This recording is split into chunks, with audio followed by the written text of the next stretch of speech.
Hey, what is up guys, it's Thunderstruck115, and today I have got the final part in my Black Ops 4 Zombies review series. Was Black Ops 4 Zombies good? So this segment is mainly just going to be covering a few miscellaneous topics that I missed in the previous videos, and after that I'm just going to quickly sum up everything we've talked about in the past 4 videos and give my final thoughts. Now, if you have not watched the first 4 parts, I highly recommend you do so, as this video will not make sense without that context, because there I go over a lot of my reasoning. If you need to watch them, I have a link to my playlist in the description as well as on the card. So without further ado, let's get into it. Part 5, Summary and Conclusion. Before I get into my summary, I'm gonna first cover a few miscellaneous topics, because before I started working on this video, I went ahead and rewatched all 4 of my review videos so far, and as it turns out, there were definitely a few things I missed that I want to talk about. First of which is the shield. I didn't really talk about this in my gameplay video, though it's definitely worth discussing. The first thing you'll notice about the shield is that now the shield comes with a weapon in the form of a ranged attack. Now, Black Ops 3 experimented with this somewhat. I mean, we did have the rocket shield, and in Gorok, Krobe, and Revelations we had the Guard of Fafnir or Dragon Shield, but it's more fleshed out in Black Ops 4. Most of them, it's just a standard shield and gun, though you can shoot fireballs in 9. In Blood of the Dead, you can suck up souls and then blast them out. And in Ancient Evil, my favorite one, you have a nice Greek hoplite shield with a spear that explodes. Of course, the thing is, the shield is limited in ammo, and sometimes the max ammo will refill the shield, sometimes it won't, and I really don't know what causes it to fill it or not. Then again, I don't really use the shield weapon too much anyways, so it's not that big of a deal. For me, at least. If you use the shield more offensively, it might be more of an issue for you. But if you're just going to use it mainly as a defensive item, then it's probably not going to be an issue. Something else is that now you have a big-ass shield bar. Now, yes, we had a shield bar in Black Ops 3 as well, but that one was really small and kind of hard to gauge, whereas in Black Ops 4, it's much easier to see exactly how much I have left. Of course, the downside is that it takes up a noticeable honking portion of the screen, which only contributes to the HUD being cluttered, but that's neither here nor there. Another controversial change is that now the shield costs points every subsequent time that you get the shield. Now, the first time, right after you build it and you grab it, it's free, but every time after that, you gotta pay for it, unlike in Black Ops 2 and 3, where it was always free. Now, this might be a bit of a hot take, but I actually quite enjoyed this. While on the surface it might seem annoying, if you really look at it, it's really a good way to incentivize players to play better. And the reason for that is because of the way the cost is structured for the shield.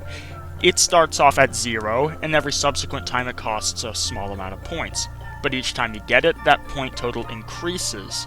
Now, this might eventually sound obnoxious, but it's actually pretty rewarding if you can play well, since that means you don't have to dump as many points into getting a new shield as you would if you're less skilled, which could then hold you back, which therefore rewards skilled players. Now, this alone might not have been enough, but there are a couple of things that have been added to make this system good. Notable of which is that Carpenter power-ups now also repair the shield as long as you have it. If it's broken, it won't give you a new one, but even if your shield is just on a sliver of health left, it will completely repair it as soon as you pick up a Carpenter. This way, if you're really skilled, you can pick up the shield once and ostensibly never have to return to the workbench again, so long as you can keep your shield intact long enough to get to the next Carpenter power-up. A less skilled player who can't keep their shield intact to make it to the Carpenter will have to buy a new one, or they'll have to survive without it. The other pillar that makes this system good is the fact that you now have the ability to return to the workbench and repair your shield before it's completely broken. See, in Black Ops 2 and 3, the only way you could get a fresh shield is if you had a zombie intentionally break the shield, and then you have to run back to the workbench and grab a new one. Whereas in Black Ops 4, if your shield is low on health, you could just run to the shield and top it off right then and there instead of having to arbitrarily let the zombies break it. Not only is this a nice quality of life change, but it also benefits the player in another way.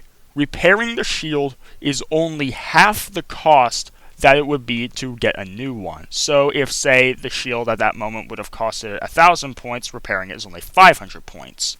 This gives the player an important decision to make. If they see their shield is low on health, do you run to the workbench to repair your shield right then and there, even though it will cost you money? Or do you run the risk of running your shield until you get the next carpenter so that you can repair it for free? But at the same time, if your shield breaks, you'll have to run back and repair it for twice the cost that it would have been to simply repair it right then and there.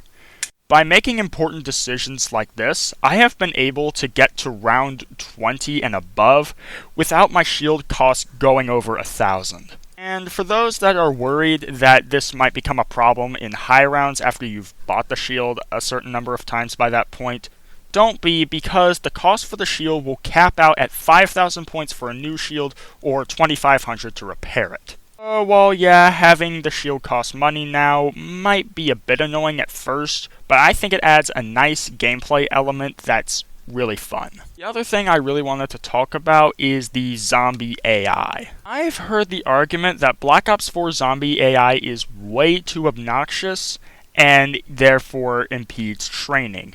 Personally, I do not have an issue with the AI.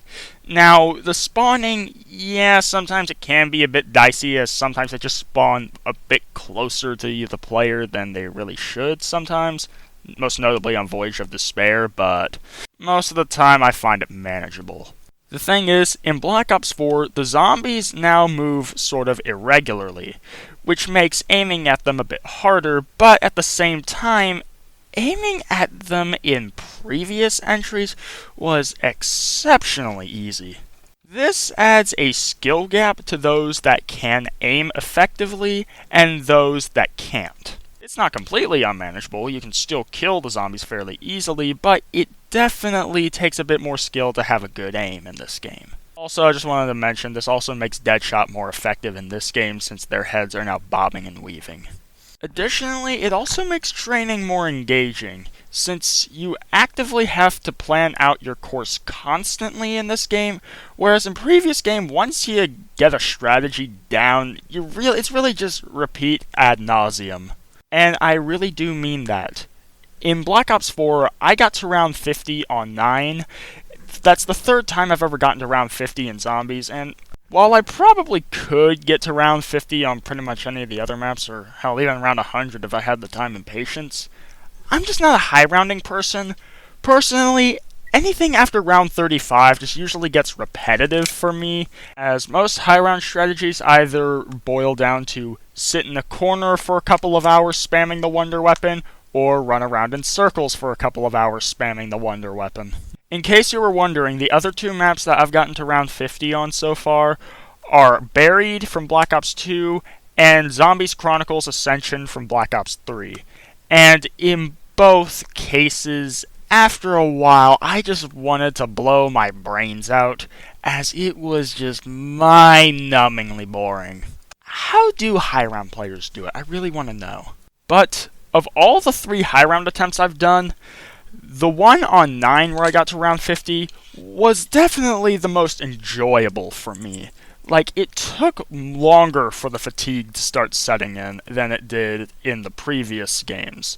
This is because, well, first of all, 9 is just a really engaging map overall with its variety of special enemies, but even the regular zombies, they definitely take a lot more thought in order to really train them properly. And if you're skilled enough, you can easily make it work. Other thing that I think made my experience in high rounding in Black Ops 4 more enjoyable is the fact that the zombies' health now caps at round 35 on normal difficulty. I think I might have mentioned that in my second video, but if I did, I know I was incorrect, as I said round 50 and not round 35, so there's that. But what this means is that normal guns are a viable option in the high rounds, but they're not the most effective. However, this means that I was able to get to round 50 using the KN-57, the Maddox, and the Death of Orion. The fact that I'm not just using the Wonder Weapon alone does leagues for the gameplay in my opinion. Also, Wraithfires and Specialist weapons also help to break up the monotony, though the Wraithfires have an issue of their own. But if you think that it's still too easy, well, there's a hardcore difficulty for you, and if you're an absolute masochist, there's also a realistic difficulty to satisfy your difficulty itch. I could be wrong, but I'm fairly certain that the health on hardcore difficulty doesn't cap at all. I know for a fact it doesn't cap on realistic, though it might cap on round 50 in hardcore, but I'm fairly certain it doesn't. But even in normal difficulty, I have more fun training on the poop deck in Voyage of Despair than I have training near PhD Flopper on Ascension. And don't get me wrong, I'd still say Ascension is a better map than Voyage of Despair. It's just I find Black Ops 4 has a more interesting gameplay loop than Black Ops 1 or 3. And there really is something to be said about that. Now, I'm not a high round player, and I'm not sure if I ever will be, but it definitely does make the moment-to-moment gameplay, for me at least, better, and I find myself getting to higher rounds because I just don't suffer fatigue as much. That about sums up all the thoughts on miscellaneous topics, so let's go ahead and get into the conclusion. Black Ops 4 had a really shaky launch. Wait, I'm sorry, did I say shaky? I meant shitty. Yeah, Black Ops 4 had a really shitty launch. It was really buggy and broken, and I think that left a really bad first impression with a lot of the community. And to this day, I still think that's one of the main reasons why Black Ops 4 is hated to this day. Thankfully, they did fix it. The gameplay definitely also was another factor that drove some longtime fans away, as it was very different from previous entries. They made a lot of changes. Some of them I think were good, some of them I'm indifferent towards. There's only one change I'd say is objectively bad, and that is, of course, the change to the point system, for the reasons I outlined in the second video. The rest of the changes, though, I either enjoyed or at least saw what Treyarch was trying to do with it. A lot of the changes, specifically the way the creator class is set up, is just held back by the poor balancing. Like, picking your weapon is a really cool idea, but there's no reason to pick anything but the Mog 12 or the Strife with the stiletto knife because of the point system. Personally, I don't think those two weapons should have been in there anyways, and I think the Mog 12 could have been replaced with the Trebuchet, and then you'd have a decent selection of starting weapons to choose from. Being able to pick your specialist weapon was pretty cool, but the thing is, you really shouldn't spawn with it, but Treyarch made it so you do spawn with it in this game. Having equipment just be useful in general, and being able to pick your starting equipment is pretty cool, but Wraithfires outclass everything else. And because of the elixirs taking up the entire D-pad, which moves the shield to the left bumper slot, you only have one equipment slot, meaning stuff like Monkey Bombs or the Hell's Retriever is going to replace it, and in most cases, Wraithfires are simply a better option. Elixirs, I think, overall are an improvement over Gobblegums. They're useful, but they're not game-breaking. Well, most of them are not game-breaking. I mean, there is still shopping free and near-death experience, but to be fair, most of those were nerfed. The perk system change, while controversial, I don't think it's nearly as bad as a lot of people say. In fact, I'd say it's about on par with the old perk system. They all have their pros and cons, and it's really just a matter of preference. A lot of quality of life changes were made, like max ammo's now filling your magazines, carpenters repairing your shields, etc., etc. Where Black Ops 4 really shines, though, is with the amount of content you're getting. On disc, Black Ops 4 single-handedly has the most content out of any COD Zombies game. You get 3 full-fledged Zombies maps, 4 difficulty options, Rush mode, Gauntlet mode, and custom mutations. And while, yeah, the Black Ops Pass kinda sucks, from what I heard, it goes on sale quite often, and if you're getting it for Zombies, I definitely say it's worth it because you get 5 maps from it, 4 of which I think are really good, and the other one being Alpha Omega, but even I hear some people will love that map a lot. Even the maps that a lot of people consider bad, like Voyage of Despair and Blood of the Dead, really aren't bad maps, they're just painfully mediocre. And then, of course, you have absolutely amazing maps like 9, Ancient Evil, and Classified.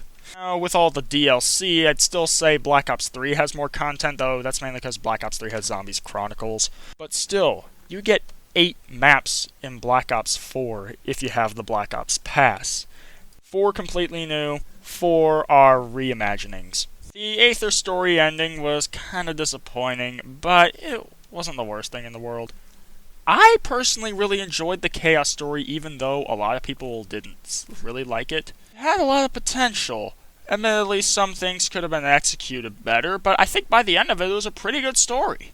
And I would have loved to see this expanded upon in the future, but unfortunately, from looking at the teaser in Black Ops Cold War, it just doesn't seem like Chaos is coming back, which is a damn shame.